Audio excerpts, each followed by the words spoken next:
ሚካኤል ቤዛ መሆን አይችልም። ገብርኤል ቤዛ አልሆነም።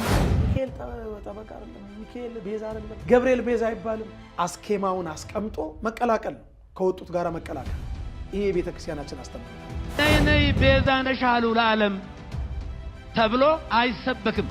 የትኛውን ፍጡር ቤዛ አልሆነም። የፕሮቴስታንት ተሐድሶ መሰረተ እምነት ወይም ዶግማ የሆኑት ነገሮች የኛን ልብስ በለበሱ አባቶች አማካኝነት መልእክት እንዲተላለፍ እየተደረገ ነው። ይሄ የተናገረው ይቅርታና የምልጃ ቃል ለዘላለሙ ሲያድን ይኖራል። ስለዚህ ኢየሱስ አማላጅ ነው፣ ለማኝ ነው ብለው አፋቸውን ሞልተው ደረታቸውን ነፍተው በፌዝ በስላቅ አይነት ቃል ሲናገሩ ሰምተናል። ስለዚህ አማላጅ ብሎ የሚሰብክ ጳጳስ እኔ ብፁዕ ልበለው? ምን የሚያከራክር ነገር አለው? መጽሐፍ ቅዱስ የሚያከራክር ነገር የለም እኮ። አንድም ቃል ከሌላ ሳላመጣ መጽሐፍ ቅዱስ ላይ ብቻ የእግዚአብሔርን ቃል እየተናገርኩ የእሳቸውን የስህተት ትምህርት አጠፋዋለሁ፣ አጣፋለሁ።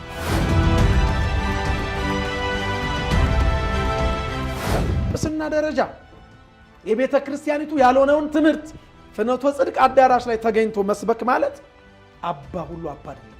አባ ጨጓሬም አባ ኮስኳሴም ማለት አባ ገብርኤል ይህንን መልእክት እየሰሙ ከሆነ እንደው እንዲመልሱልኝ፣ መቼም አይመልሱልኝም፣ ግን የእርሶ ተከታዮች አሉ፣ እነርሱ እንዲመልሱልኝ በእግዚአብሔር ስም ጠይቃለሁ። የክርስቶስ ሰላም ለሀገራችን፣ ቸርነቱ ለሕዝባችን ይሁን። እንደምሰንብታችኋል። ይህ ደረጀ ዘወይንዬ ሚዲያ ነው። በሚዲያችን ሀገራዊ፣ ታሪካዊ፣ ሃይማኖታዊ፣ ባህላዊ፣ ወቅታዊ ጉዳዮችና ሌሎችም ይቀርባሉ። አብራችሁን በመሆናችሁ ታተርፋላችሁ። ለሌሎች በማካፈል ቤተሰባዊነትን ያጠናክሩ። መልካም ቆይታ ይሁንላችሁ። በስመ አብ በወልድ በመንፈስ ቅዱስ አህዱ አምላክ አሜን። ሰላም ጤና ይስጥልኝ። የውድ ደረጀ ዘወይንዬ ሚዲያ ተከታታዮች እንኳን አደረሳችሁ። እንግዲህ ሰሞኑን በሚዲያው ላይ ሲዟዟር ባለው ጉዳይ ላይ ብፁዕ አባታችን አቡነ ገብርኤል የስህተት ትምህርት መስጠታቸውን ወይንም እየሰጡ መሆናቸውን እየተከታተልን ነው። ዛሬ ደግሞ እንደ ሚዲያ ይሄ ትምህርት ልክ ነው ልክ አይደለም በሚል እንግዳ ጋብዣለሁኝ። ከእንግዳችን በፊት ግን የአባታችን አቡነ ገብርኤል እስቲ የሚሉትን ነገር እናንተም ፍረዱ። የትኛው ነው ልክ የትኛው ነው ትክክል ያልሆነው የሚለውንም ለመዳኘት ስለሚመቸን ተከታትላችሁን እንመለሳለን። ፍጡር ቤዛ መሆን አይችልም። ይግባችሁ። ቤዛ ማለት ስለሌላ ተላልፎ መሰጠት ማለት ነው። ነይ እምዬ ማርያም ቤዛ ነሽ አሉ ለዓለም። እመቤታችን ቤዛ አይደላችም። ቤዛ ልጇ ነው። አትደንግጡ። ቤዛ ልጇ ነው። ነይ ቤዛ ነሽ አሉ ለዓለም ተብሎ አይሰበክም። ቤዛ ተቀዳሚ ተከታይ የሌለው አንድ የእግዚአብሔር ልጅ ብቻ ነው። መጽሐፍ ቅዱስ አውጡ ዕብራውያን ምዕራፍ 9 ቁጥር 11 ላይ ምዕራፍ 9 ቁጥር 11 ላይ ምን ይላል? ነገር ግን ክርስቶስ መጣ ዘንድ ላለው መልካም ነገር ሊቀ ካህናት ሆኖ በምትበልጠውና በምትሻለው በእጆችም ባልተሰራች ማለት ለዚህ ፍጥረት ባልሆነች ድንኳን ፈጽሞ ወደ ቅድስ በገዛ የዘላለም ቤዛነትን አግኝቶ በገዛ ደሙ ገባ እንጂ በፍየሎችና በኮርማዎች አይደለም። በፍየሎች በኮርማዎች አይደለም። ሚካኤል ቤዛ መሆን አይችልም። ገብርኤል ቤዛ አልሆነም። አብርሃም ቤዛ አልሆነም። የትኛውን ፍጡር ቤዛ አልሆነም። ለዘላለሙ ልጇ ነው ቤዛ። የእመቤታችን የቅድስት ድንግል ማርያም ልጇ የዓለም ቤዛ፣ የዓለም መድኃኒት፣ ለዓለም የተከፈለ ዕዳ በቀራንዮ ላይ የሞትና የኃጢአት መድኃኒት ሆኖ ለኛ የተሰጠ ልብ በሉ። ስለዚህ የዘላለም ቤዛነትን አግኝቶ አንድ ጊዜ ፈጽሞ ነው የሚለው። ስንት ጊዜ ይላል? አንድ ጊዜ ፈጽሞ በገዛ ደሙ ገባ እንጂ በፍየሎችና በኮርማዎች አይደለም። አንድ ጊዜ ፈጽሞ በዛሬው ዕለት በዕለተ ዓርብ የከፈለው ቤዛነት ለዘላለሙ ሲያድንና ሲምር ይኖራል። አሁን በእኛ ቤትም ሆነ በሌላ ቦታ እንደ ትልቅ መከራከሪያ ሆኖ ብዙ ጊዜ ጭቅጭቅ የሚደረግበት ሮሜ የፈረደበት ሮሜ 8:34 ምን የሚያከራክር ነገር አለው? መጽሐፍ ቅዱስ የሚያከራክር ነገር የለም እኮ። አባ እስራኤሎም ውስጥ በዘያምሩ ይገብሩ አባቶ የሚያደርጉትን አያውቁምና ይቅር በላቸው። በሉቃስ 23:34 ላይ ይሄ የተናገረው ይቅርታና የምልጃ ቃል ለዘላለሙ ሲያድን ይኖራል። እግዚአብሔር አንድ ጊዜ ይናገራል፣ የተናገረው ቃል ለዘላለሙ ይሰራል። ሰላም ጤና ይስጥልኝ መምህር ሲሳይ፣ እንኳን ደህና መጣ። እንኳን አደረሰ። እንኳን አብሮ አደረሰን። እንደምን ነሽ? እግዚአብሔር ይመስገን ደህና ነኝ። በዓል እንዴት ነበር አንተ ጋር? በዓል እግዚአብሔር ይመስገን በጣም ደስ ይላል። በጣም በጥሩ አልፏል። እግዚአብሔር ይመስገን። በዓሉን ትንሽ የሚያደበዘዙ ውዥንብር ነገሮች ቢኖሩም አንዳንድ የምንሰማቸው የሐሰት ትምህርቶች ትንሽ እያወዛገቡን ነውና ስለዛ ጉዳይ ምን ትላለህ? እንግዲህ ብፁዕ አባታችን አቡነ ገብርኤል የሰጡት የስተት ትምህርት ነው። ብዙ ሚዲያውም ላይ እየተዟዟረ ነው። እንግዲህ ስለ ድምጼ ይቅርታ ጉንፋን ይዞኛል። እየተዟዟረ ነው። እንደገና ደግሞ ቤዛ ማለት ስለሌላ ተላልፎ መሰጠት ነው ማለት ብለዋል። ይሄ ነገር ምን ማለት ነው? ፍጡር ቤዛ ሊሆን አይችልም የሚለው ነገር እንደ አንተ አመለካከት እንግዲህ አንተ ያልኩ ልቀጥል መምህር ይቅርታና እንዴ በደንብ አንተ ስለሰጡት የትምህርት ዙሪያ ምኑ ጋር ነው ስተቱ?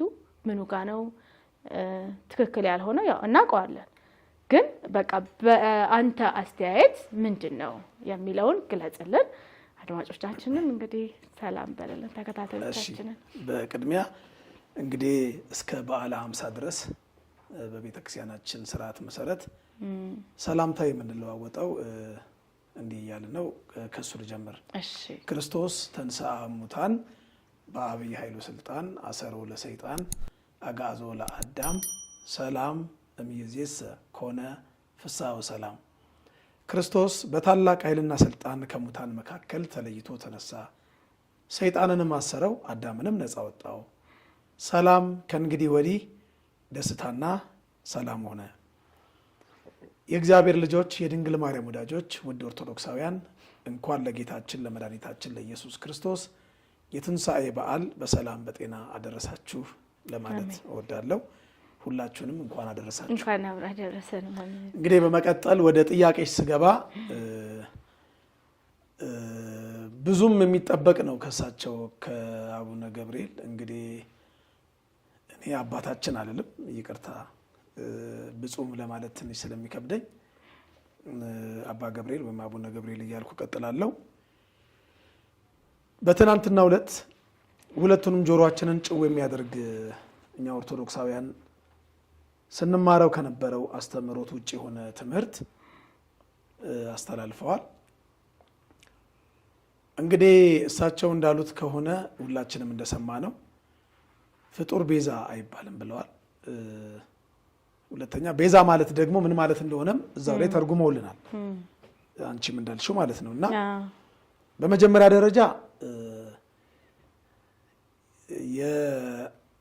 የአማርኛ ቃል ትርጉም ትንሽ አለማወቅ ይመስለኛል። ምናልባት ይህን ስል የአለቃ እንግዲህ ኪዳነ ወልድ ክፍሌ አማርኛ በአማርኛ መዝገበ ቃላት ላይ ቤዛ የሚለው ቃል ትርጉሙ ምንድን ነው የሚለውን እንዲያነቡት እንግዲህ አባ ገብርኤልን እጋብዛለሁ። ቤዛ ትርጉሙ ዋጋ፣ ካሳ፣ ለውጥ፣ ዋስ፣ ምትክ፣ መድህን ማለት ነው ይላሉ አለቃ እንግዲህ ኪዳነ ወልድ ክፍሌ በመዝገበ ቃላታቸው ላይ ማለት ነው። ስለዚህ ፍጡር ቤዛ አይባልም ብለዋል እሳቸው። መጽሐፍ ቅዱሱ ላይ እንግዲህ ለፍጡር ይሄ ስም ተሰጥቶ እናገኛለን። ወደዚህ ግን ወደ ቤዛ ወደሚለው ነገር በደንብ ስር ሰድጄ ከመተርጎሜ በፊት አባቶቻችን ነገር ከስሩ ውሃ ከጥሩ እንዲሉ ለምሳሌ ያህል የዓለም ብርሃን ማን ነው ብልሽ ኢየሱስ ክርስቶስ አይደለም። ቅዱስ ማን ነው ብልሽ እግዚአብሔር አይደለም። ቅዱስ እግዚአብሔር ነው። ግን ሰው ቅዱስ አይባልም ወይ? ቅዱሳን የዓለም ብርሃን አይባሉም ወይ? መጽሐፍ ቅዱሳዊ አይደለም ወይ? እስቲ ወደሚለው ጭብጥ እንምጣ። መጀመሪያ አሁን ቤዛ የሚለው ቃል ለፍጡር አይሰጥም ብለው እሳቸው ደምድመዋል። ቤዛ ማለት እንግዲህ ደሙን ያፈሰሰ አዳኛችን ጌታ ኢየሱስ ብቻ ነው ብለው ደምድመዋል። እና እናቱ ድንግል ማርያም እንደውም ቤዛዊት ዓለም እየተባለ የሚዘመረውን ሁሉ እንመጣበታለን ወደሱ እንመጣበታለን መካከቱት ምናምን ነገር እንግዲህ እንትን ብለዋል። ግን እስቲ መጀመሪያ እግዚአብሔር አምላካችን ብቻ በባህሪው ቅዱስ ነው። እንከን የማይወጣለት ነውር የማይገኝበት በባህሪው ቅዱስ ነው። ቅዱስ ነው። ሰው ደግሞ በጸጋ ቅዱስ ይባላል። እሱ ራሱም አምላካችን ኢየሱስ ክርስቶስ እንግዲህ በመጽሐፍ ቅዱስ ላይ እኔ ቅዱስ ነኝና እናንተም ቅዱሳን ሁኑ ይላል። እሱ በባህሪው ቅዱስ ነው። ቅዱስ ነው። እኛ ደግሞ በጸጋ ቅዱሳን እንድንሆን እሱ ራሱ አምላካችን ጌታችን መድኃኒታችን ኢየሱስ ክርስቶስ የተናገረውን ቅዱስ ጴጥሮስ ጽፎልን እናገኛለን። ምናልባት እንግዲህ መጽሐፍ ቅዱስ የሚያውቅ ሰው መጽሐፍ ቅዱስ የሚያውቅ ሰው የሚለው ይሰመርበት ይረዳኛል የምለው ነገር ይገባዋል ብዬ አስባለሁ። አንደኛ ጴጥሮስ ምዕራፍ 1 ቁጥር 15 ላይ ዳሩ ግን ይላል እኔ ቅዱስ ነኝና ቅዱሳን ሁሉ ተብሎ ስለተጻፈ የጠራችሁ ቅዱስ እንደሆነ እናንተም ደግሞ በኑሯችሁ ሁሉ ቅዱሳን ሁኑ ይላል። ቅዱሳን ሁኑ ይላል። በደንብ አስተውለሽ ካዳመጥሽ ማለት ነው። አሁን ሰው ቅዱስ አይባልም የሚሉ አንዳንድ ወንድሞቻችንም አሉ። እኛ አሁን ጻድቁ አባት አቡነ ተክለ ሃይማኖት፣ ጻድቁ አባት አቡነ ገብረ መንፈስ ቅዱስ፣ ቅዱስ ሚናስ፣ ቅድስት ክርስቶስ ሰምራ እንደዚህ ስንል ቅዱሳን ስንል ጆሮአቸውን የሚያሳክካቸው አንዳንድ ወንድሞች አሉ። ትንሽ አይናቸውን የሚያሳሻቸው አፋቸውን የሚያዛጋቸው ወንድሞች አሉ። መጻሕፍትንና የእግዚአብሔርን ኃይል ባለማወቅ የሚመጣ ነው ይላል። መጻሕፍትንና የእግዚአብሔርን ኃይል አታውቁምና ትስታላችሁ ይላል። በጣም የሚገርምሽ እንደዚህ ስገልጠው ራሱ መጽሐፍ ቅዱስ ላይ ወጣና ላንብበው። የማቴዎስ ወንጌል ምዕራፍ 22 ቁጥር 29 ጀምሮ ነው። መጻሕፍትንና የእግዚአብሔርን ኃይል አታውቁምና ትስታላችሁ ይላል። መጽሐፉ ነው የሚለው። ስለዚህ ቅዱስ አይባልም፣ ሰው ጻድቅ አይባልም የሚሉትም ሰዎች ልክ አሁን ሰው ቤዛ አይባልም እንዳሉት ማለት ነው መጽሐፍ ቅዱስን ካለማወቅ የተነሳ ነው። ክርስቶስ ቅዱስ ነው፣ በባህሪው ቅዱስ ነው። እግዚአብሔር ቅዱስ ነው፣ በባህሪው ቅዱስ ነው። ሰውም ቅዱስ ይባላል። እንደው ጊዜ ስለሌለን በአንድ የመጽሐፍ ቅዱስ ክፍል ላይ ጻድቅም ቅዱስም የተባለ አንድ ሰው ብቻ ልጥቀስና ወደ ሌሎቹ ወደ ቤዛ የሚለው ትርጉም እንሂድ። ለምን ጊዜ የለንም ካለን ጊዜ አኳያ እንግዲህ ማነው መጥምቀ መለኮት ቅዱስ ዮሐንስ በጣም በሚገርምሽ ሁኔታ ሄሮድስ ለዘፈን ወረታ ራሱን በወጭት አድርጎ አስቆርጦ የሰጠው ቅዱስ ሰው ነው፣ በሄሮዳይዳ ምክንያት ማለት ነው። ለምን ዮሐንስ የወንድምህን የፊልጶስን ሚስት ልታገባ አይገባህም እያለ ይገስጸው ነበረ። በዚህ ምክንያት ሄሮድስ ዮሐንስን ይላል ጻድቅና ቅዱስ ሰው እንደሆነ አውቆ ይፈራውና ይጠባበቀው ነበር ይላል። ጻድቅና ቅዱስ ሰው እንደሆነ አውቆ የማርቆስ ወንጌል ምዕራፍ 6 ቁጥር 19 ላይ መመልከት ይቻላል። እንግዲህ ብዙ ቅዱስ እየተባሉ ምናምን የተጠቀሱ ቅዱሳን እየተባሉ የተጠቀሱ ብዙ የመጽሐፍ ቅዱስ ማስረጃዎችን ማየት እንችላለን። ግን እንደው ለአብነት ብዙ ሰው እንዲረዳ ሰው ቅዱስም ጻድቅም እንዴት እንደሚባል ማለት ነው። ልክ እንደዚህ ሁሉ አምላካችን ጌታችን መድኃኒታችን ኢየሱስ ክርስቶስ እኔ የዓለም ብርሃን ነኝ ብሏል። እውነት ነው። እሱ የዓለም ብርሃን ነው፣ ምንም ጥያቄ የለው። የዮሐንስ ወንጌል ምዕራፍ 8 ቁጥር 12 ላይ ደግሞም ኢየሱስ እኔ የዓለም ብርሃን ነኝ፣ የሚከተለኝ የህይወት ብርሃን ይሆንለታል እንጂ በጨለማ አይመላለስም ብሎ ተናገራቸው ይላል። እውነት ነው። ኢየሱስ ክርስቶስ የዓለም ብርሃን ነው። እውነት ነው። አሁን ደግሞ ተክለ ሃይማኖት የዓለም ብርሃን ናቸው፣ ገብረ መንፈስ ቅዱስ የዓለም ብርሃን ናቸው ያን ደግሞ ስንዘምር አሁንም ጆሮንም ይበላዋል። አይ እነዚህ ኦርቶዶክሳውያን ነው የጌታን ወስደው ለፍጡር ሰጡ ይሉናል። እንዴት ተክለ ሃይማኖት የዓለም ብርሃን ናቸው? እንዴት ልክ አባ ገብርኤል እንደዚህ ተብሎ የሚዘመረው ከመጽሐፍ ውጭ ነው እንዳሉት ማለት ነው። እንዴት ተክለ ሃይማኖት የዓለም ብርሃን ናቸው ብላችሁ ትዘምራላችሁ ይሉናል። እቺ ቤተ ክርስቲያን በመንፈሳዊው አፍንጫ ስትሸተት መዓዛዋ ጠረኗ ሁሉ ወንጌል ወንጌል ነው የሚለው። ከወንጌል የወጣ ነገር የላትም። ራሱ ክርስቶስ ምንድን ነበር ያለው? እስቲ ወደ ማቴዎስ ወንጌል እንሂድና እስቲ እንመልከት። አንዳንዴ መጻሕፍትን አለማወቅ አፋችን እንደመጣልን እንድንናገር ያደርገናል። የማቴዎስ ወንጌል ምዕራፍ 5 ቁጥር 14 ላይ እንዲህ ይላል፣ እናንተ የዓለም ብርሃን ናችሁ። የአገር ብርሃን ናችሁ አላለም። የመንደር ብርሃን ናችሁ አላለም። ወይ ደግሞ ሌሎቹ እንደሚሉት ቅዱሳን የጋን ውስጥ ብርሃን እንደሚመስሏቸው ማለት የጋን ውስጥ ብርሃን ናችሁ አላላቸው። እናንተ የዓለም ብርሃን ናችሁ ብሏቸዋል። እንግዲህ መሞገት ነው። ለምን ያንተን የዓለም ብርሃንነት ወስደ ለቅዱሳኑ ሰጠ ብለው ይሟገቱ። መሟገት ነው። ልክ እንደዚሁ ፍጡር ቤዛ አይባልም ላሉትም እስቲ ከአዲስ ኪዳን እንጀምር። እስቲ የሐዋርያት ሥራ ምዕራፍ 7 ቁጥር 35 ላይ እኮ ወንጌላዊው ቅዱስ ሉቃስ ሲጽፍ የሐዋርያት ሥራን የጻፈው ወንጌላዊው ቅዱስ ሉቃስ ነው። በጣም የሚገርምሽ ነገር ሙሴ እግዚአብሔር ሹምና ቤዛ አድርጎ እንደላከው ይነግረናል። እናንብበው ከመጽሐፍ ቅዱስ ላይ። አሁን የሚዳኘን መጽሐፍ ቅዱስ፣ ከመጽሐፍ ቅዱስ አንወጣም። እውነት ነው። ለምን? አሁን መነሻችን ስለሆነ የቤተ ክርስቲያን መሰረቷም ጉልላቷም ኢየሱስ ክርስቶስ ነው፣ ወንጌል ነው። አንዳንዶች መጽሐፍ ቅዱስ የማንሰብክ ይመስላቸዋል፣ ጭራሽ እንደማናውቅ ማለት ነው። ግን ቤተክርስቲያን በመምህራኖቿ፣ በሰባኪያን ወንጌሎቿ፣ በአባቶቿ፣ በሊቃውንተ ቤተክርስቲያኖቿ ወንጌል ባትሰብክ እንኳ ራሷ የቤተ መቅደሷ አሰራር ወንጌል ይሰብካል። ጉልላቷ መስቀል ነው፣ መስቀል ወንጌል ነው። አጥርና ቀጥሩ በመስቀል ያሸበረቀ ነው። አትሮንሱ ላይ የተሳለው መስቀል ነው። አባቶች ካህናት የሚይዙት መስቀል ነው። ወደ ቤተ መቅደስ ስንገባ የምናማተበው በመስቀልኛ ነው። ጣታችንን መስቀልኛ ሰርተን መስቀል መስቀል የምትሸት ብቸኛ የክርስቶስ ወኪል በምድር ላይ የኢትዮጵያ ኦርቶዶክሳዊት ተዋሕዶ ቤተክርስቲያን ነች። ይሄን አፌን ሞልቼ ደረቴን ነፍቼ ይናገራለሁ።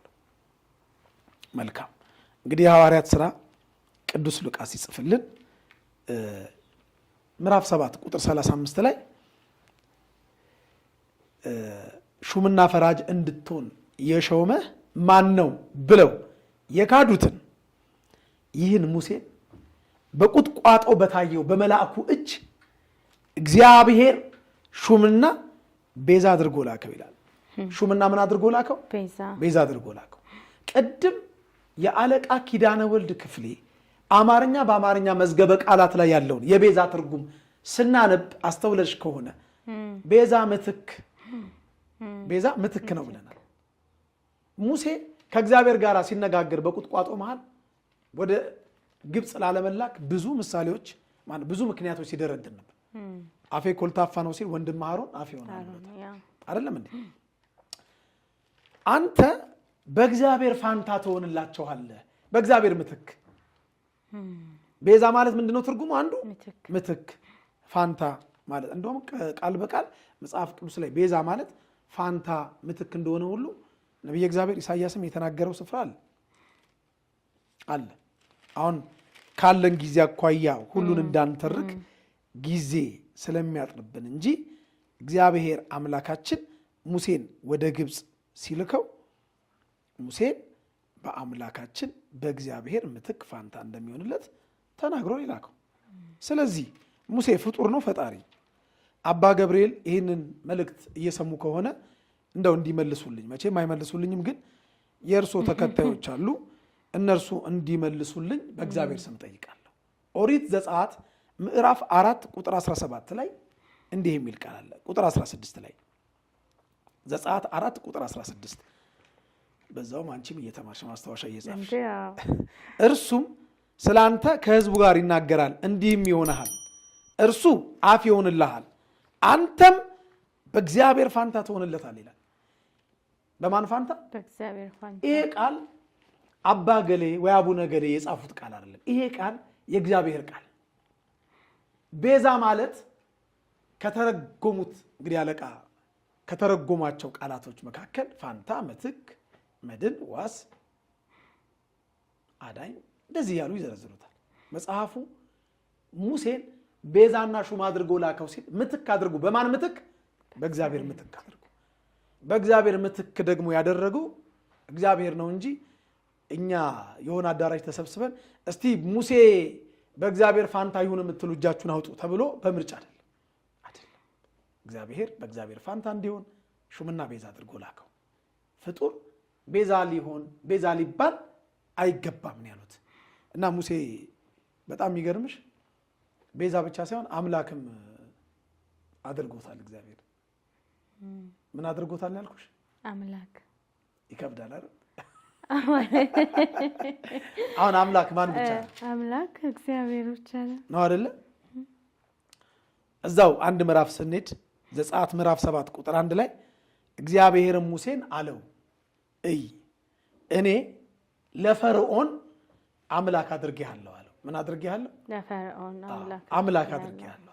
አምላክ ዘበጸጋ የጸጋ አምላክ።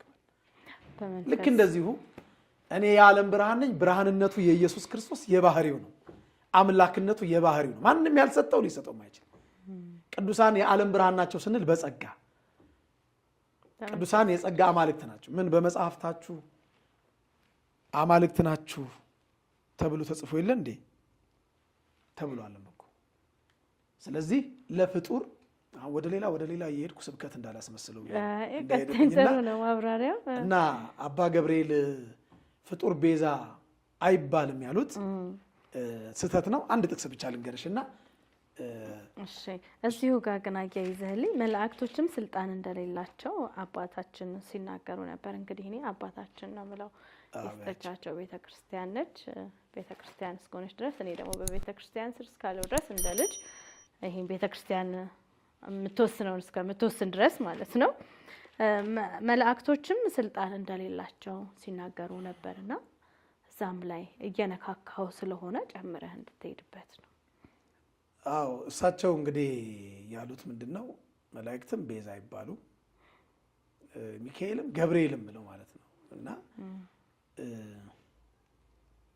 አሁን ስለ መላእክት ስልጣን ከጠየቅሽኝ በቀን ውሏችን ግን ለእያንዳንዳችን መላእክት ይታዘዝልናል አይደል እንዴ?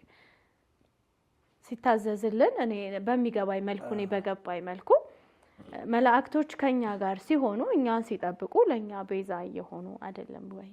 ይሄ ምን ጥያቄ ስለሆነ ነው። አዎ እንግዲህ ልሽ አሁንም እንግዲህ የአማርኛ ቃል አለማወቅ ይመስለኛል። ያለ የአማርኛ ቃላትን ትርጓሜ አለማወቅ ይመስለኛል። እና እንግዲህ ማድረግ የምንችለው የሚያገኙት ከሆነ የአለቃ ኪዳነ ወልድ ክፍሌን በአማርኛ መዝገበ ቃላት እሱን በደንብ አድርገው እንግዲህ እቺ ቤዛ የምትለዋን ቃል ፈልገው እንደው ቢያነቡልኝ የምለው ነገር ይገባቸዋል ብዬ አስባለሁ። የምናወራው ነገር ይገባቸዋል። እንግዲህ ቅድም ትርጉሙን ስናነብ ምትክ፣ ፋንታ፣ ለውጥ፣ ዋጋ፣ ካሳ፣ መድህን፣ ዋስ፣ ተያዥ ብለው ነው የሚተረጉሙት እሳቸው። እና እዚህ ላይ ዋስ የሚለውን ነገር ብናይ መላእክት ለኛ ለልጆቻቸው፣ ለኛ ለፍጡራን፣ ለኛ ለሰው ልጆች ዋስ ይሆናሉ፣ ጠበቃ ይሆናሉ፣ ይሟገታሉ፣ ይጠብቁናል፣ ይረዱናል፣ ያድኑናል፣ ያጽናኑናል፣ ያጸኑናል፣ ያማልዱናል። ይሄን ሁሉ ነገር ደግሞ ለኛ እንዲያደርጉ የሰጠን እግዚአብሔር ነው። ክብር ምስጋና ይግባውና ገና ሲጀመር እኮ እስራኤላውያን ከግብጽ ባርነት ወደ ምድረ ርስት እንደገቡ በመንገድ ይጠብቅ ዘንድ ነው ያለው እግዚአብሔር። ዘጸአት 23 ቁጥር 20 ላይ ወዳዘጋጀውትም ስፍራ ያገባ ዘንድ እነሆ እኔ መልአክን በፊት እሰዳለሁ፣ በፊቱ ተጠንቀቁ፣ ኃጢአትንም አታድርጉ፣ ኃጢአት ብትሰሩ ይቅር አይለምና። የሚገርምሽ ኃጢአት ብንሰራ ይቅር የማለትና ያለ ማለት ሁሉ ስልጣን አለ። አሁን የመላእክትን ስልጣን እንደዚህ እንደዛ ብዬ ለመዘርዘር ምናልባት ከባድ ነው እና ስለ መላእክት ብቻ እኔ ዩቲዩብ ላይ ወደ ክፍል 8 ክፍል 7 ድረስ አስተምራለሁ። ስለ መላእክት ብቻ መምህር ሲሳይ አዳነ ብለው ዩቲዩብ ላይ ማየት ይችላሉና አሁን እሱን ልዘርዝር ካልኩ አልችልም። አንድ ቃል ብቻ ልንገርሽ። የዮሐንስ ራእይ ምዕራፍ 18 ቁጥር 1 ላይ አንድ የሚገርም ቃል አለ። እኛው መላእክትን አክብረን ግፋ ቢል የምናበራው ሻማ ነው ወይ ደግሞ ለክብራቸው ጧፍ ነው። የሚጠብቁን ናቸው፣ ጠባቂዎቻችን ናቸው፣ ዋሶቻችን ናቸው፣ ከክፉ የሚያድኑን ናቸው።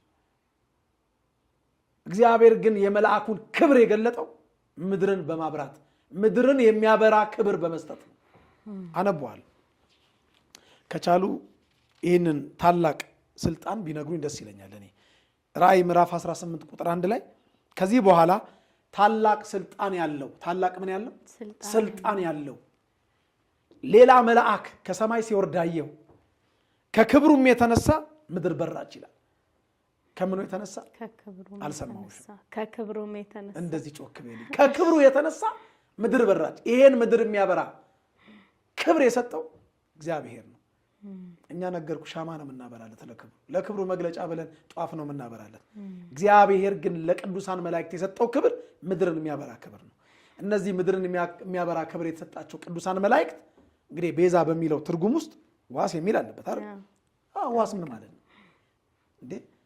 የሉቃስ ወንጌል ምዕራፍ 13 ቁጥር 6 ላይ እኮ ያቺ ወይን እንዳትቆረጥ እኮ በዚህች ዓመት ደግሞ ተዋት እያለ እኮ ሲለምን የነበረው የወይኑ አትክልት ሰራተኛ እኮ የወይኑ አትክልት ሰራተኛ የተባለው እኮ የኔና ያንቺ ጠባቂ መልአክ እኮ።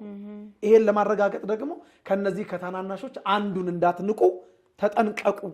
ዘወትር መላእክቶቻቸው የሚጠብቁን መላእክት አሉ። መላእክቶቻቸው የአባቴን ፊት ያያሉ እላቸዋለሁና። የአባቱን ፊት የሚያዩት እንደዚህ ትኩር ብለው ምን ማለት ነው? ያያሉ ማለት መላእክት የአባቱን የእግዚአብሔር አብን ፊት ያያሉ ማለት ነው። ስለኛ ይለምናሉ፣ ስለኛ ዋስ ይሆኑልናል። በዚህች ዓመት ደግሞ ተዋት እያሉ ይለምናሉ። የማቴዎስ ወንጌል ምዕራፍ 18 ቁጥር 10 ላይ ነው ክርስቶስ ነው የተናገረው። በሰማያት ያለውን የአባቱን ፊት እኛን የሚጠብቁ መላእክቶቻችን የኛ ዋስ ጠበቆቻችን መላእክቶቻችን እንደሚያዩ ቃሉ ይናገራል። ሚካኤል ጠበቃ አይደለም፣ ሚካኤል ቤዛ አይደለም፣ ገብርኤል ቤዛ አይባልም ምናምን እንዴ። ቅዱሳን መላእክት ለኛ በደንብ ይለምኑልናል። በእኛ ምትክ ሆነ በእኛ ፋንታ ሆነ ስለኛ ይለምናሉ፣ ያማልዳሉ። ይሄን የማይቀበል ደግሞ ኦርቶዶክሳዊ አስኬማውን አስቀምጦ መቀላቀል ነው፣ ከወጡት ጋር መቀላቀል። ይሄ የቤተክርስቲያናችን አስተምህሮት አይደለም፣ የወንጌልም ቃል አይደለም። በነገራችን ላይ የጠቀስኩልሽ ያለው የቤተክርስቲያናችን ሊቅ ቅዱስ አትናቴዎስ ቅዱስ እንትና እያልኩ አይደለም፣ ከመጽሐፍ ቅዱስ ነው። አንድም ቃል ከሌላ ሳላመጣ መጽሐፍ ቅዱስ ላይ ብቻ የእግዚአብሔርን ቃል እየተናገርኩ የእሳቸውን የስህተት ትምህርት አጠፋዋለሁ፣ አጣፋዋለሁ። የቤተክርስቲያን አስተምህሮም የወንጌልም አስተምህሮ አይደለም። እውነት ነው። እዚህ ላይ እንዳለ እንደው ይህ ስብከት ሲሰበክ እነማን ነበሩ? የት ነበረ ቦታው? ማለቴ አንዳንዴ የሚጋባበትም ሰው ለምንድን ነው ይሄ የሚሆነው ብሎ ያልጠየቀውም ነው። ስብከት ሲሰበክ እንደዚህ አይነት መጠየቅ አይቻልም። እና እነማን ነበሩ? ለምንስ ዝም አሉ የሚለውን ነገር ብታብራራለን። ያስተነፍሳል ወይ? በደንብ ተንፍስ። ውሃም እየጠጣ መምህር ውሃም እየጠጣ ቁጭ ብለን ያደርንበት ጉዳይ ስለሆነ ነው። እኔም ከየት እንደመጣሁ ታውቃለህ፣ አንተም እንዴት። ዛሬ በዓል ማግስት ነውና በጣም አሳስቦን በጣም አይምሯችን ተነክቶ ሁላችንም እንዴት ብለን እንደመጣን እናውቃለን። አረናል። ከማረርም የተነሳ ምላሽ መስጠታችን አይደለም ግን ትምህርት እየሰጠን ምላሽ እየሰጠን እንዳይመስል። ይሄ ሰጣ ገባ ላይ አይደለንም። በቃሉ ይሄ ይላል ቃሉ፣ እናንተ ምን ላይ ናችሁ የሚለውን ነው እያየን ያለ ነው። ይኸውልሽ እኔ ሕያው እግዚአብሔር ምስክሬ ነው፣ በእውነት ነው ምልሽ፣ አላደርኩም። ምንም ማጋነን አይደለም፣ ማካበድ አይደለም። አንቺን ለዋሽሽ እችላለሁ፣ አንቺን ልሸነግልሽ፣ እሱን ግን አልዋሽም። ሕያው እግዚአብሔር ምስክሬ ነው። እንቅልፍ ስገላበጥ ነው ያደርኩት። በጣም የሚገርምሽ ዛሬ ቅዱስ እግዚአብሔር አብ ነው እና በጣም በሌሊት በቃ ዶም መሆኑ ጠቀመኝ እግዚአብሔር አብ መሆኑና በቃ አልተኛው፣ በጣም አልተኛው። ምን ልልሽ ፈልጌ ነው እንቅልፍ የሚነሳ ጉዳይ ነው። እኛ የግለሰብ ኃጢአት አይመለከተን።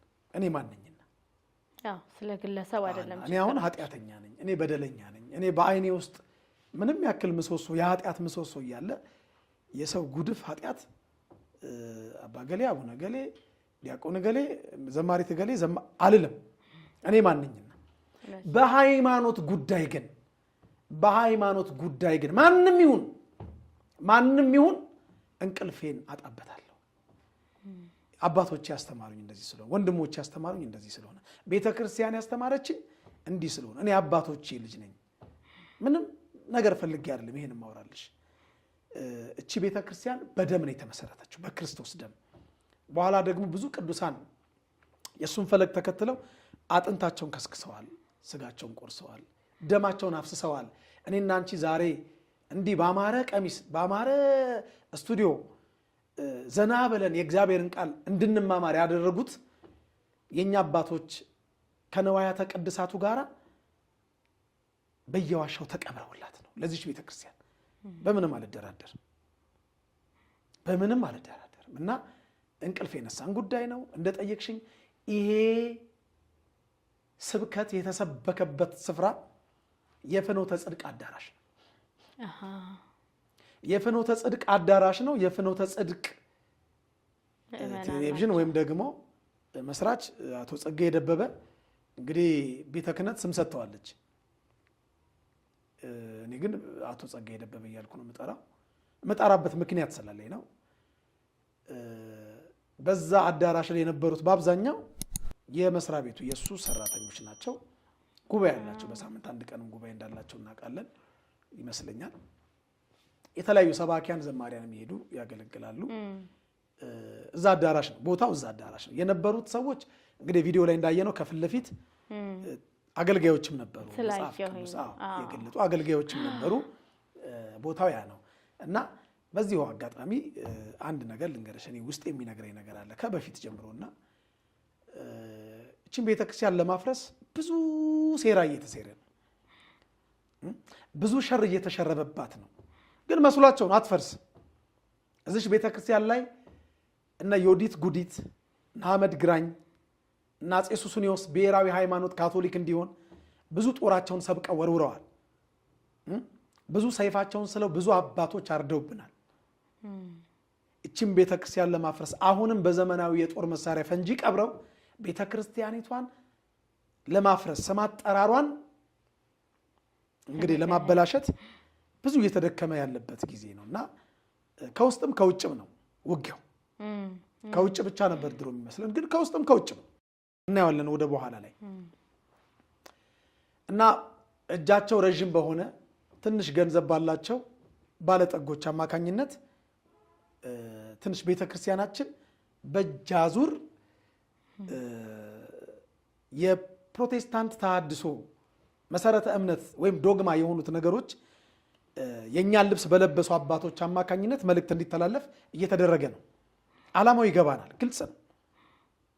በዚህ አጋጣሚ ግን እንደው የምናገረው ነገር የቤተ ክርስቲያን አገልጋይ ወንድሞቼ፣ እኔ ትንሽ ነኝ፣ እኔ ታናሽ ወንድማችሁ ነኝ። እባካችሁ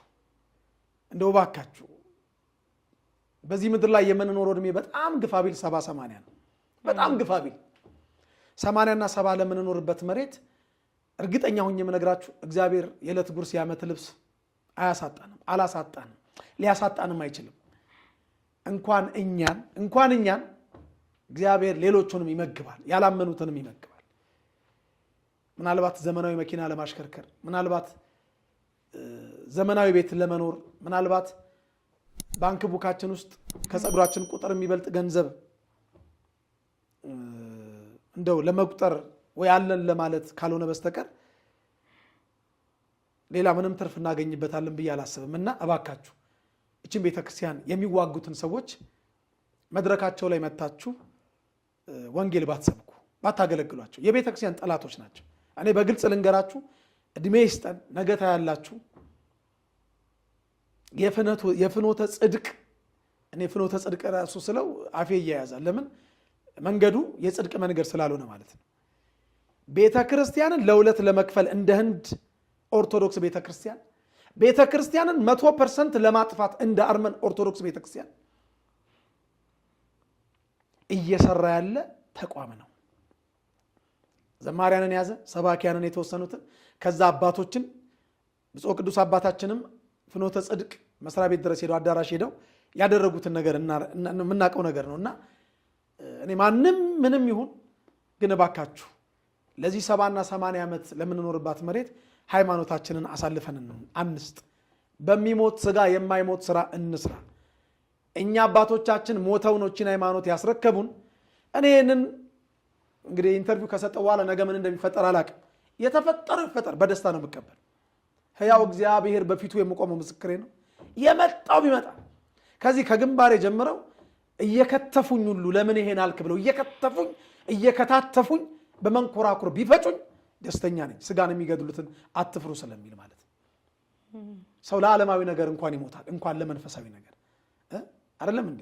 ስለዚህ እባካችሁ በገንዘብ ምክንያት እዛ አዳራሽ አትሂዱ። የሚሰጠውን ነገር እኔም አውቃለሁ።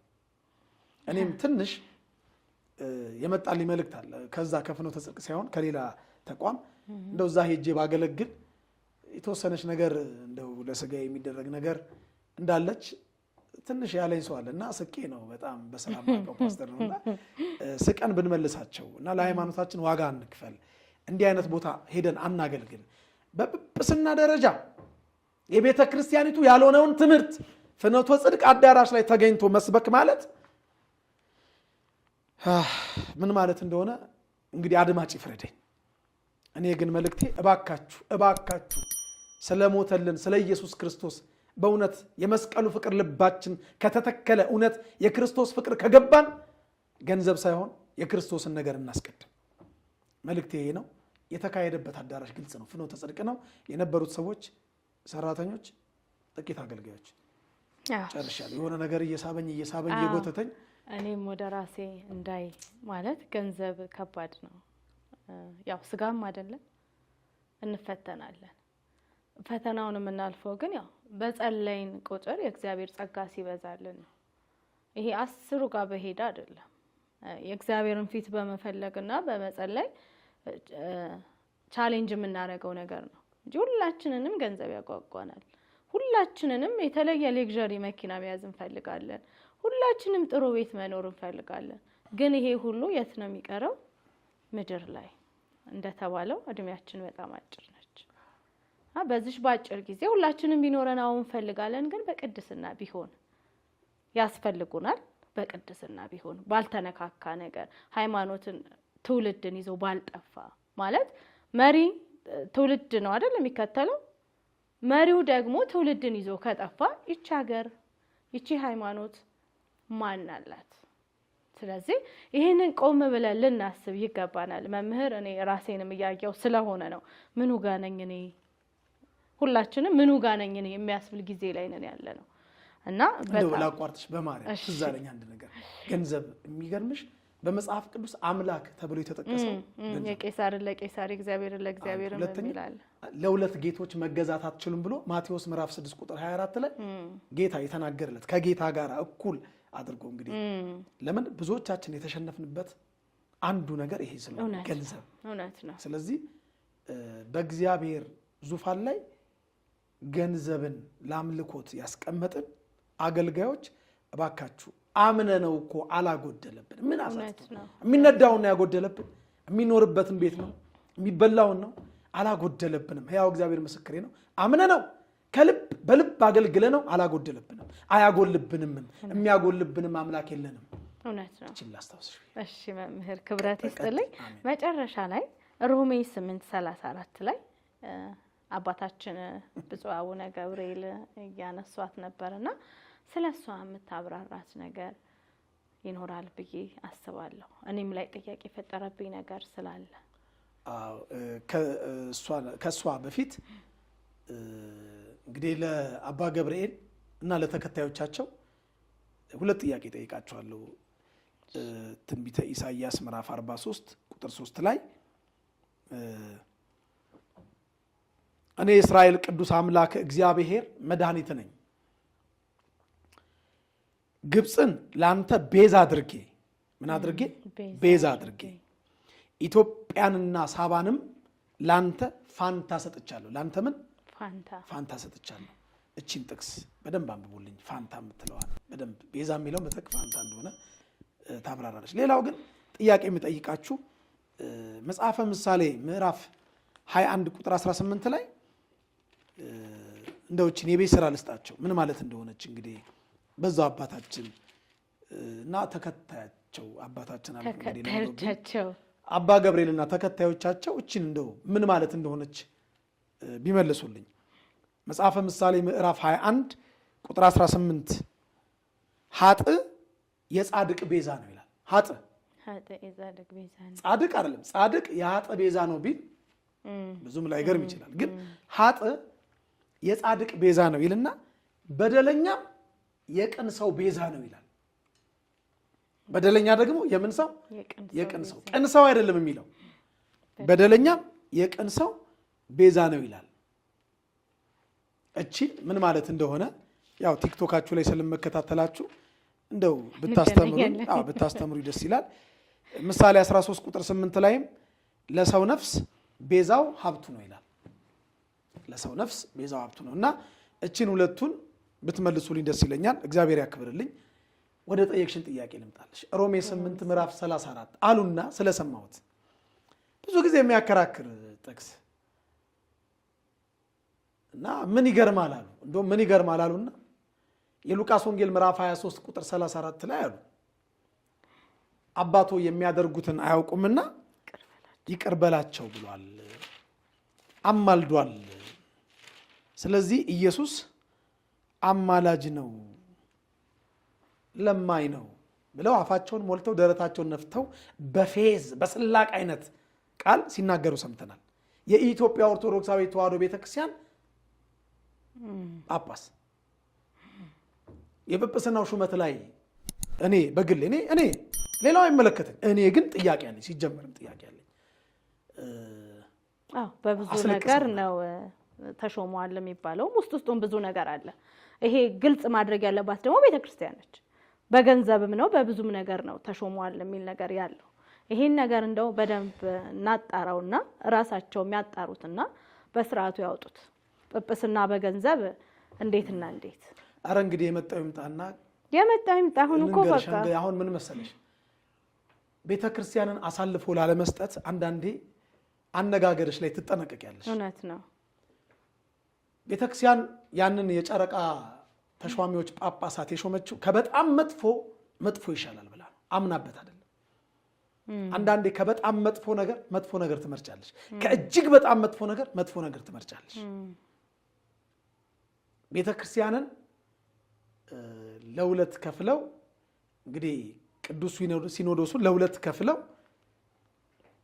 የቤተክርስቲያን ጉልላት ላይ የፖለቲካ አመለካከት ባንዲራቸውን ከመስቀሉ በላይ ለማውለብለብ አስኬማ የደፉ ጳጳሳት ባሴሩት ሴራ ምክንያት ከተወሰኑ የፖለቲካ አመለካከት ካላቸው ሰዎች አካባቢ ጎን በመቆም ህዝቡን በነነዌ ጾም ታስታውሽ እንደሆነ ጥቁር አስለብሰውናል። እኛ ሾርት ሚሞሪ ያለን ምዕመናን አይደለንም። ምናልባት ሊመስላቸው ይችላል። እኛ ብንረሳው እንኳን እግዚአብሔር አይረሳውም።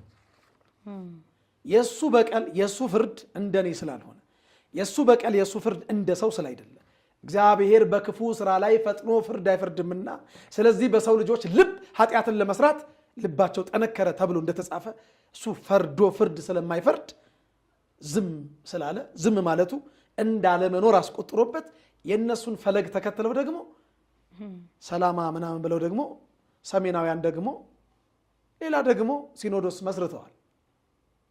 ይህ ሰው ያወቀው ፀሐይ የሞቀው የአደባባይ ሚስጥር ነው። እኔ ቤተክርስቲያን አባቶች እንደ ዋጋ ብትከፍሉ ሞትን ባትፈሩ ፈሪ አይጸድቅም ገለባም አይበቅልም የአባቶቻችን ልጆች እንሁን። ታሪክ ተራኪዎች ብቻ አንሁን፣ ታሪክ ሰሪዎችም እንሁን። የመጣውን በቃ በጸጋ ተቀብለን ቤተ ክርስቲያኒቷ ቀኖናዋ ከሚያዘው ስርዓት ውጪ አባቶች እንዳይሾሙ በፖለቲካል አመለካከታቸው ሰዎች ወደ ቅዱስ ሲኖዶስ አባልነት እንዳይመጡ ዋጋ መክፈል ቢችሉ አንድ መልእክት ነው ለቅዱስ ሲኖዶስ አባላት። እኔ ታናሽ ልጃችሁ እኔ እናንተን ከፍ ብዬ መናገር የማይገባኝ ልጃችሁ ይሄን መልእክት እናገራለሁ። በሕያው እግዚአብሔር ስም ነው የምናገረው። እንዲህ አይነት ሹመት ባይሾም ማለት መስፈርቱን የማያሟላ ባይሾም እገሌን ሹም ተብሎ አሁን ብቻ አይደለም ከዚህ በፊትም በነበሩት ፓትሪያርክ እንዲህ አይነት ሹመቶች ነበሩ። ዘርን ያማከለ ሹመት ባይሾም የቤተ ክርስቲያን አለቃ እኮ የሆነ ደብር ላይ ስሙን ማልጠራልሽ ደብር ላይ ልጥራው እንዴ? አይ ችግር አልጥራው ባለበት ራሱ ከሆነ ብሔረሰብ አባል አለቃ ውጪ አይመደብም ነበር ባለፈው ስርዓት። ግልጽ ነው፣ ይሄም ግልጽ ነው፣ ስናገር ይታወቃል። እንዲህ አይነቱ ነገር ላይ ዋጋ እንክፈል። አይሆንም። የቤተ መንግስቱን አሰራር ከቤተ ክህነቱ አሰራር ውጪ እናድርገው። አንቀላቀል። የቤተ ክህነቱ አሰራር ለብቻው ሁሉም የየራሱ በፍትሐ ነገሥቱ አባቶቻችን በሰሩልን መንፈሳዊ ሕግ እየተመራ ይሁን። የቤተ መንግስቱ ላይ አይመለከተንም። በዚሁ አጋጣሚ አንድ መልእክት ላስተላልፍ ለአባቶች። አባቶቻችን በሀገራችን በሚደረግ የእርስ በርስ ጦርነት ግጭት ውስጥ ወጥተው ደጋፊም ተቃዋሚም ሆነው አስተያየት ባይሰጡ መርጣለሁ። አያምርብንም። መንፈሳውያን ሰላም ብቻ ስንሰብክ ነው የሚያምርብን። የሰላም ቃል ብቻ ስንሰብክ ነው የሚያምርብን። የእግዚአብሔርን ቃል መስበክ ብቻ ነው የሚያምርብን። እንኳን በእነሱ በእኔ አያምርም። በእኔ በኃጢአተኛው በትንሹ በወራዳው ሳይገባኝ አገልግለኝ ተብዬ በተጠራሁት በእኔ እንኳን አይገባ አያምርብኝም። እንኳን አስኬማ በደፋ እንኳን መንኮሰ ሞተ በተባለ መነኩሴ ይቅርና በእኔ አይገባም። የሆነ አካል ወግኜ የሆነን አካል ኢምፖዝ እየተጫንኩኝ እንዲያድርግ እያልኩኝ መልእክት ባላስተላልፍ የመንፈሳዊ አባቶች ግዴታ ከቤተ መንግስቱም ጫና ቢፈጠር አይሆንም። እኔ እንዲህ አይነት መልእክት አላስተላልፍም። ሰው መስቀል ጨብጦ ግፋ በለው በርታ በለው ግደለው በለው ቁረጠው ፍለጠው የታባቱ እንዲያርገው አይልም። ይሄ ነውር ነው። እንዲህ ባይባል መባል ካለበት መባል ያለበት በዚያኛውም በዚህኛውም ወገን ላሉት ወገኖች እግዚአብሔር የሰላምን አየር የሚተነፍሱበት የሰላምን ነገር የሚያስቡበት ንጹህ ልብ ይስጣቸው። ይሄ ነው በቃ። አሜን። በዚህ ምክንያት ነው ብዙዎች አሁን አባቶቻችንን ማህበራዊ ድረገጽ ላይ ይሳደባሉ፣ ብዙ ነገር ይላሉ። እሳቸው በእንትን ጊዜ እንዲህ ያሉት እኛ አይደሉ እንዴ አንተ እያሉ ማለት። ስለዚህ እንዲህ ባይደረግ መልካም ነው። ወደ ሮሜ 8 አሁን ልምጣ እንደው በማርያም 10 ደቂቃ። እሺ መምህር፣ አሁን ሮሜ 8ን አባታችን አማላጅ ብለው ያው በግልጽ ተናግረዋል። በነገራችን ላይ የቤተ ክርስቲያናችን የአዋልድ መጻሕፍት ብቻ ሳይሆን መጽሐፍ ቅዱሳችን በአብዛኛው ብዙዎቻችን እጅ ላይ ያሉት በሙሉ ተበራርዘዋል። ሮሜ 8:34 ምን እንደሚል የጥንት መጻሕፍት ልናገርና እዚህ ጋር እንግዲህ 1 2 3 4 5 6 መጽሐፍ ቅዱስ ይጃል። ስድስቱም መጽሐፍ ቅዱሶች የተለያየ ቅርጽና በተለያየ ጊዜ ታተሙ ናቸው። የተለያየ ሐሳብ ያላቸው ናቸው። የቤተ ክርስቲያናችን የምንለው መጽሐፍ ቅዱስ እንዴት እንደተበረዘ ሳይሻል ሮሜ 8:34 እስቲ እናንብበው። ምንድን ነው የሚለው? መቼም አባቶቻችን ነገርን ከስሩ ውሃንም ከጥሩ ይላሉ አይደለም? አነበዋለሁ። ሮሜ 8 ምዕራፍ 33 ጀምሮ እናንብብ። እግዚአብሔር የመረጣቸውን ማን ይከሳቸዋል ይልና የጥያቄ ምልክት። መልሱ ማንም ነው። የሚያጸድቅ እግዚአብሔር ነው ይላል። የሚያጸድቅ ማን ነው? እግዚአብሔር ነው። ጸድቃል ብሎ የሚፈርድ ወይስ ጸድቃል ብሎ የሚለምን? የገባሽን ነገር አሁን ገሌ ጸድቃል ብል እየለመንኩ ነው እየፈረድኩ ነው? ጸድቃል ከተባለማ ተፈረደልኝ በቃ። አሁን ምንም የአማርኛ አሁንም የሚችል ሰው ይቅርታ፣ አማርኛ የሚችል ሰው አሁን ለቃላት አጠቃቀም ይቅር በሉኝ፣ አስቀድሜ ይቅርታ ጠይቃለሁ። ግን አማርኛ የሚያውቅ ሰው አማርኛ የሚችል ሰው የሚያጸድቅ እግዚአብሔር ነው የሚለው ቃል ጸድቃል ብሎ የሚፈርድ እግዚአብሔር ነው ማለት እንደሆነ ይገነዘባል። 4 ነጥብ። የሚያጸድቅ እግዚአብሔር ነው ካለ መቼም የሚያጸድቅ ካለ የሚኮንን ደግሞ ይኖራል። የሚኮንንስ ማን ነው ይልና የጥያቄ ምልክት። ስለዚህ እግዚአብሔር ካጸደቀ ማን ይኮንናል? አሁን ጸድቀሃል ተኮንነሃል ማለት መለመን ሳይሆን መፍረድ እንደሆነ ማንም ሰው አይምሮ በትክክል የሚሰራ ሰው የሚያውቀው ትርጉም ነው። አሁን የሚኮንንስ ማን ነው ብሎ ጥያቄ ያደረገ። ከጥያቄ ምልክት በፊት ያለው ቃል ጥያቄ ነው። ከጥያቄ ምልክት በኋላ ያለው ቃል ደግሞ መልስ ነው። ሲመልስ የሞተው አሁን የሚኮንነው ማን ነው? የሞተው ማን ነው? ኢየሱስ ክርስቶስ። ይልቁንም ደግሞ አለ ሞቱ አልቀረም፣ ሞትን ድል አድርጎ መግነዝ ፍቱ፣ መቃብር ክፈቱ፣ ስጋዬን ከነፍሴ አዋህዱ ሳይል በስልጣኑ በኃይሉ በተዘጋ መቃብር ደግሞ ሞትን ድል አድርጎ ምን ያለው? የተነሳው ከሙታንም ይልቁንም ከሙታን የተነሳው በእግዚአብሔር ቀኝ ያለው ደግሞ ስለኛ የሚማልደው ክርስቶስ ኢየሱስ ነው ይላል። የሚፈርደው ክርስቶስ ኢየሱስ ነው የሚለው የጥንት መጽሐፍት። ስለኛ የሚማልደው ሳይሆን ስለኛ የሚፈርደው። ለምን? የተጠየቀው ጥያቄ ልመና ምልጃ ሳይሆን ፍርድ ነው። ማጽደቅ፣ መኮንን። የሚኮንን ማን ነው ነው ጥያቄው። የሚያጸድቅ ተመልሷል። ጸድቀሃል ተኮንነሃል ማለት ፍርድን እንጂ ልመናን አያመለክትም። መማለድ ወይም ማማለድ ማለት ማስታረቅ፣ መጸለይ፣ መለመን ከዚህ ወጣ ትርጉም የለውም። አሁንም ያለቃ ኪዳነ ወልድ ክፍሌ አማርኛ በአማርኛ ትርጉም ማየት ይቻላል። እዩት። ኢየሱስ ክርስቶስ የሚኮንንም የሚያጸድቅም ፍርድ ሁሉ ለሱ የተሰጠው አምላክ የባህሪ አምላክ እንደሆነ መጽሐፍ ቅዱስ ይነግረናል። እኔ እቺን ቃል ከተናገርኩ በኋላ ሜዳው ወደ ተበራረዙት መጽሐፍ ቅዱስ ለምን እቺን ቃል የሚፈርደው የሚለውን አውጥተው የሚማልደው የሚለውን አስገብተዋል። ማስረጃ ደግሞ አሳያቸዋለሁ። እንግዲህ ሰዎች ሁሉ የዮሐንስ ወንጌል ምዕራፍ 5 ቁጥር 23 ላይ የተጻፈ ቃል ነው። ሰዎች ሁሉ አብን እንደሚያከብሩት ወልድን ያከብሩት ዘንድ ፍርድን ሁሉ ለወልድ ሰጠው እንጂ አብ በአንድ ሰው እንኳን አይፈርድም ይላል። አብ በስንት ሰው እንኳን? በአንድ ሰው አይፈርድም። ፍርድ ሁሉ ለማን የተሰጠው? የማጽደቅም የመኮንንም ስልጣን እግዚአብሔር ወልድ ኢየሱስ ክርስቶስ ለሱ እንደተሰጠው መጽሐፍ ይነግረናል። የሞተው ይልቁንም ከሙታት የተነሳው በእግዚአብሔር ቀኝ ያለው ስለኛ የሚፈርደው ክርስቶስ ኢየሱስ ነው የሚለው የጥንት መጽሐፍት። የሚማልደው ከሆነ የሚለው ትርጉሙን ያበላሸዋል። ፍርድና መልጃ አይገናኝም። ለምሳሌ አበበ በሶ ዳሽ ንገሪኝ እስቲ። እንዳተረጓጉ ልጅነት ያው በላ ነው፣ ግን አሁን በጠበጠም ማስፈጫም ብዙ አይደለ ይሁን ያስኬዳል። አበበ በሶ በላም ይሁን አበበ በሶ በጠበጠም ይሁን አበበ በሶ አስፈጨም ይሁን ይሄዳል አይደል? እሺ አበበ በሶ ወረወረ ሊሆን ግን ይችላል? በፍጹም። እርግጠኛ ነሽ? እንዴት ይወረውራል? አይሆንም። በሶ እንዳልሽው ይበጠበጣል ወይ ይበላል ወይ ይፈጫል ወይ ይሸጣል። ሌላ ምን አለ እስቲ? በሶ ምን ይሆናል? ይገዛል፣ ይፈጫል፣ እንደዛ ይገዛል ይሆናል አይደል? አበበ በሶ ገዛ ሊሆን ይችላል። አበበ በሶ ወረወረ ግን አይሆንም። አበበ በሶ በላ ሊሆን ይችላል። አበበ በሶ ወረወረ ግን አይሆንም። አሁን እዚህ ጋር ያለው እኮ እነሱ የሚሉን አሁን መጻሕፍት ላይ በራርዘው ያስገቡት ከላይ የተጠየቀው ስለ ፍርድ ነው፣ ስለ ማጽደቅ፣ ስለ መኮንን። ስለ ማጽደቅና ስለ መኮንን ተጠይቆ አበበ በሶ ተብሎ ከዛ ከስር ወረወረ የሚል ቃል ነው ግን ያስገቡት። አያስኬድማ።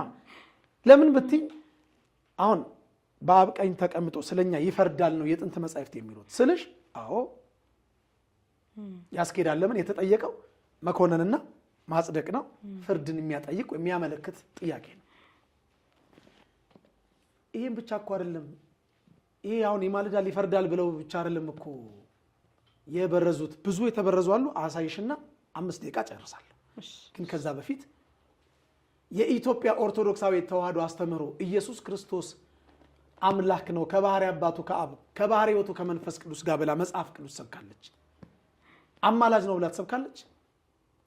ስለዚህ አማላጅ ብሎ የሚሰብክ ጳጳስ እኔ ብፁዕ ልበለው? አማላጅ ብሎ ኢየሱስ ክርስቶስን የሚሰብክ የቤተ ክርስቲያኒቷን ልብስ ለብሶ በቤተ ክርስቲያኒቷ ተቋም ስር የሚገኝ አገልጋይ አባቴ ልበለው አልለው ትንቢቱ ይፈጸም ዘንድ ግድ ስለሆነ በመጨረሻው ዘመኗ ዜማ እንደ ይሁዳ ያሉ የተሰጣቸውን ጸጋ የሚያክፋፉ የበሉበትን ወጨት የሚሰብሩ የታጠቡበትን እጅ የሚረግጡ የጎረሱበትን ጣት የሚነክሱ የብብት ውስጥ እሳቶች የጭቃ ላይ ሾኮች በመቅደሷ ውስጥ ተሰግስገው አሉ። ከነዛ ውስጥ አንዱ ነው ብዬ በድፍረት እናገራለሁ። አባት ያለው ብፁዕ አቡነ ብዬ አልጠራው እኔ አልጠራው። ይሄን በማለት የሚመጣብኝ ነገር ካለ በቁሜ ይቅበሩኝ ከነነፍሴ በቁሜ ጉድጓድ ቆፍረው ይቅበሩኝ ሲፈልጉ አልልም። አባት ያለለም አባ ሁሉ አባ አይደለም። አባ ጨጓሬም አባ ኮስኳሴም አለ። አባ ብቻ አይደለም። ስለዚህ አሁን ይሄን ቃል ክርስቶስ አማላጅ ነው ካለን እኮ ፍጡር ነው ማለት ነው። ኢየሱስ ደግሞ ፈጣሪ ነው። ለፈጣሪ ባህሪ መለመን አይስማማም፣ መለመን ነው። ይሄ ብቻ አይደለም የተበረዘው እኮ የሚገርምሽ አሁን ለኦርቶዶክስ ተዋሕዶ ቤተክርስቲያን ብለው የጭቃ ላይ ሾኮቹ የውስጥ አርበኞቹ ያተሙልን በአቡነ ጳውሎስ ዘመን ያተሙልን ይሄ መጽሐፍ ቅዱስ ይታያቸዋል። ይሄ ቀይ ይሄ መጽሐፍ ቅዱስ በቀጥታ ይልሽ ከዚህ መጽሐፍ ቅዱስ ቀለል ባለ አማርኛ ከተተረጎመ ተብሎ በ1980 ከተተረጎመ መጽሐፍ ቅዱስ ስለዚህ እየበራረዙ የሚፈርደው የሚለውን የሚማልደው እያሉ እግዚአብሔር በእኛ እንደሚማለድ የሚለው እንደሚማልድ እያሉ ለፊደል እያደረጉ አሳይሻለሁ በደንብ ነው በማሳይሽ። እንደው ካሜራማኑም እንድታሳይልኝ ለዓለም ሕዝብ ይልኝ ለኢትዮጵያ ሕዝብ ቀለል ባለ አማርኛ የተተረጎመ ነው የሚለው እንደው ካሜራ አየሽዋ ቀለል ባለ አማርኛ አሁን ቀለል ባለ አማርኛ አይደለም። ዓመተ ምህረቱ መቼ ነው? አሁን 1980 ነው ተባለ። ይሄን መጽሐፍ ቅዱስ ፕሮቴስታንት እምነት ነው ከፍሎ ያሳተመው አብዛኛውን ድርሻ እሱ ነው እና የሚጠቀመው እሱ ነው። ዝም ብዬ እንደዚህ አሁን ዝም ብዬ ገለጥኩት። የግዕዙ አይደለም እንዲያውም አይደል አማርኛው የግዕዙ አይደለም ቁጥሩ ራሱ አማርኛ ነው አይደለም። አሁን ይልሽ ቁመቱም ወርዱም ምኑም የጽሁፉም ፎንት አንድ አይነት ሆኖ ነው ያተሙልን። ግን ለኢትዮጵያ ኦርቶዶክስ ተዋሕዶ ቤተክርስቲያን ብለው ነው ያተሙልን የኛ አባቶች ቤተክርስቲያኒቱ ውስጥ የተሰገሰጉት በአቡነ ጳውሎስ ዘመን ማለት ነው። ኮፒ አድርገው ያተሙት ግን ከዚህ አሁን ዝም ብዬ ሳላይ አይን ጨፍኜ ገለጥኩ አወጣሁት። ኦሪት ዘኍልቍ ምዕራፍ 22 ይላል። ይሄው ምዕራፍ 22 አይደለም።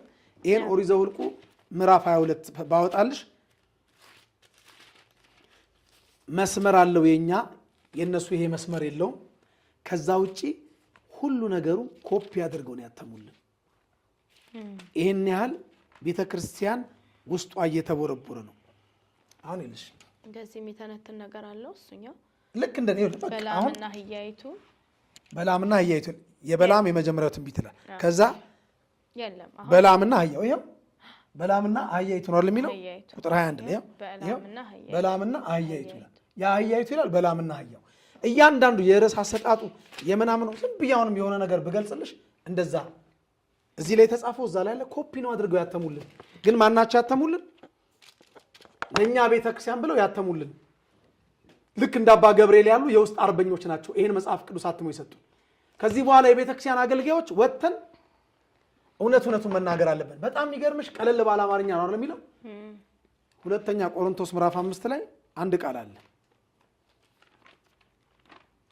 አምባሳደር ቀለል ያለ አማርኛ ነው ወይስ ቀለል ያለ እንግሊዘኛ ነው? እስቲ ንገሪ እንዳንቺ የገባሽ ነው። አምባሳደር እንግሊዘኛ ነው አይደለም? መጽሐፉ ግን የሚለው ቀለል ባለ አማርኛ የተተረጎመ አይደለም? አማርኛ ለእንግሊዘኛ ምን ሊያደርግ መጣ ነው? አይ እንግዲህ በአብዛኛው የተዋህዶ ልጅ ወንጌል አያነብም ብለው ሊሆን ይችላል አላውቅም። ግን እናነባለን አይምሰላችሁ። እንግዲህ ምን ይላል መሰለሽ ቁጥር 20 ላይ ሁለተኛ ቆሮንቶስ ምዕራፍ 5 ቁጥር 20 እኛ የክርስቶስ መልእክተኞች ነን ነው የሚለው እዛ ላይ የእግዚአብሔር መልእክተኞች ነን። እዚህ ላይ ምን ይላል? እግዚአብሔር ሰዎችን በእኛ አማካኝነት ስለሚጠራ እኛ በክርስቶስ ስም ምኖች ነን የሚለው አምባሳደሮች ነን። ስለዚህ ከእግዚአብሔር ጋር ታረቁ ብለን ታረቁ አይደል የሚለው? ጥሩ አምባሳደሮች። አምባሳደር የሚባል ቀለል ያለ አማርኛ አለ?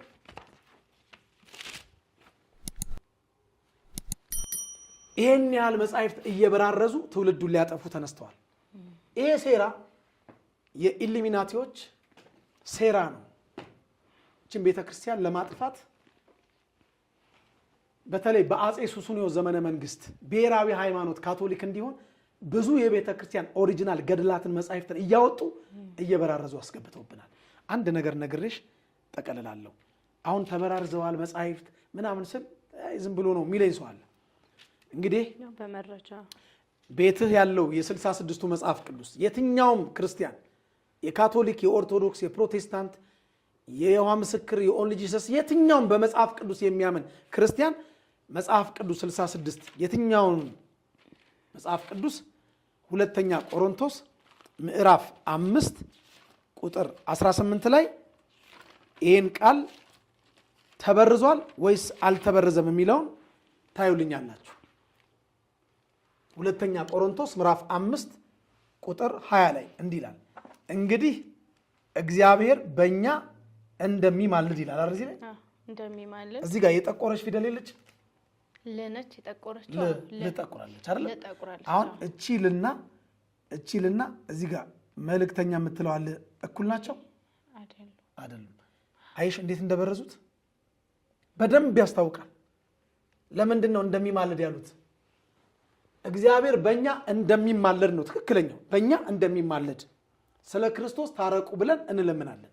ቅዱሳን እንደሚማልዱ ወደ እግዚአብሔር እንደሚያስታርቁ የተነገረ ቃል፣ በእኛ እንደሚማልድ የማስታረቅ ቃል በእኛ እንዳኖረ የሚናገር ቃል ነው። ለን ፊደል ል አድርገው በርዘውታል።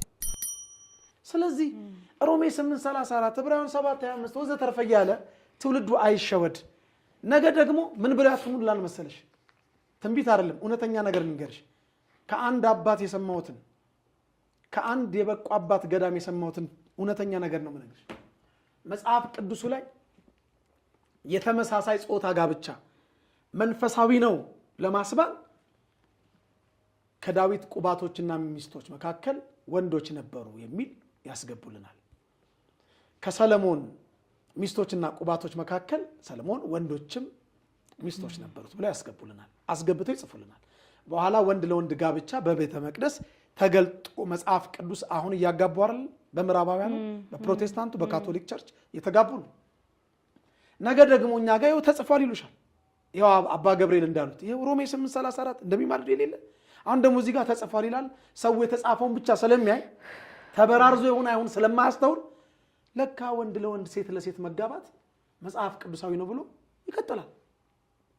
ስለዚህ የተጻፈ ሁሉ አንመን። መጽሐፍት ተበራርዘዋል። በዛም በጣም ብዙ መጽሐፍት የቤተ ክርስቲያን መጽሐፍት ተበራርዘዋል። እዚህ መጽሐፍ ቅዱስ ውስጥ በጣም ብዙ የተበራረዘ ነገር አለ።